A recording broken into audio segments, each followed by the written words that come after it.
আমরা অনেকদিন পরে এবারে ভোট দিতে পেরেছি।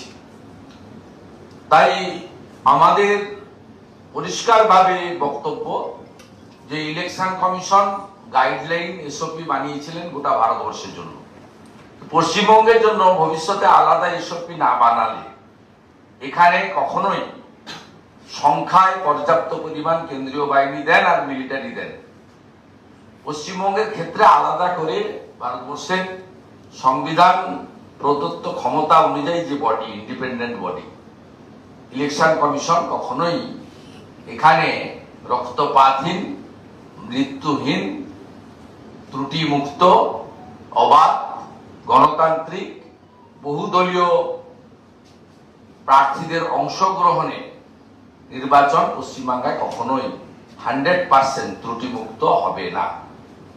তাই ইলেকশন কমিশনের কাছে আজকের দফার ভোট নিয়ে ভারতীয় জনতা পার্টির পক্ষ থেকে সুনির্দিষ্ট আবেদন, যা লিখিত আকারে আমাদের দল আজকে জানিয়ে দিবে কয়েক ঘন্টার মধ্যে।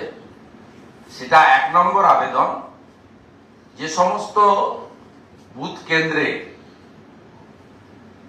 বিভিন্ন রাজনৈতিক দল বা নির্দল প্রত্যাশীদের পোলিং এজেন্ট ঢুকেছিল,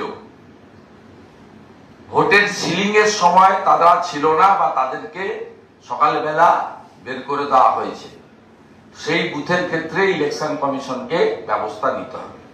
অংশগ্রহণ করেছেন এবং ভারতীয় জনতা পার্টিকে সমর্থন করেছেন, তাদের প্রত্যেকের প্রতি আমরা কৃতজ্ঞতা জ্ঞাপন করি এবং 4 তারিখে নরেন্দ্র মোদীজি তৃতীয়বার প্রধানমন্ত্রী হচ্ছেন, সবাই জেনে গেছে।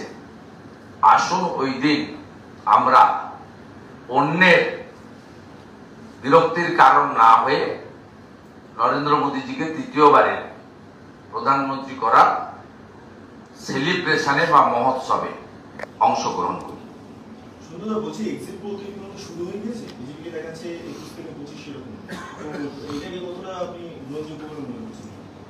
আমি বারে বারে বলেছি ভারতীয় জনতা পার্টি, আমার ব্যক্তিগত মূল্যায়ন, কারণ আমাদের নেতারা, আমাদের সবচেয়ে বড় ক্যাম্পেইনার ছিলেন যশস্বী প্রধানমন্ত্রী। তিনি বলেছেন আমি 42টা লোকসভা কেন্দ্রেই মানুষকে আবেদন করছি। তিনি প্রেডিকশন করেন, আবেদন করেছেন যে সবাই ভোট দিন। এরপরে তো আমরা বলতে পারি না যে 40টাতে আমরা জিতবো, 41টাতে জিতবো। আর আমাদের আরেক অভিজ্ঞ নেতা, প্রাক্তন সভাপতি যশস্বী স্বরাষ্ট্রমন্ত্রী, তিনি বলেছেন যে তার অভিজ্ঞতার ভিত্তিতে যে আমার 30টা পদ চাই, মানে 30 জন এমপি চাই, তাহলে তাড়াতাড়ি পশ্চিমবাংলায় মানুষকে আমরা এই জঙ্গল রাজ থেকে, এই অত্যাচার থেকে, দুর্নীতি থেকে, এই ভ্রষ্টাচারী পরিবারবাদী একটা কোম্পানি, পুলিশ নির্ভর একটা পার্টি, আইপ্যাকের মতো চিটিংবাজদেরকে যারা আমদানি করে গোটা রাজ্যের রাজনৈতিক ব্যবস্থাটাকে কলুষিত করেছে, এই জঞ্জালটাকে আমরা সাফ করতে পারবো। 30টা পদ চাই। এরপরে একটা ইলেকট্রনিক্স চ্যানেলে আমার ইন্টারভিউতে আমি বলেছিলাম যে তারা আমাকে জানতে চেয়েছিল আপনার সংখ্যা কি, যেটা আপনি আজকে জানতে চেয়েছেন। আমি বলেছি, এখনো বলছি, এত চুরিচামারি করার পরে, ঘাটালের কেস করে চুরি করেছে সবাই জানে, আজকে ডায়মন্ড হারবার কার্যত লুট করেছে, কি করেনি বলুন?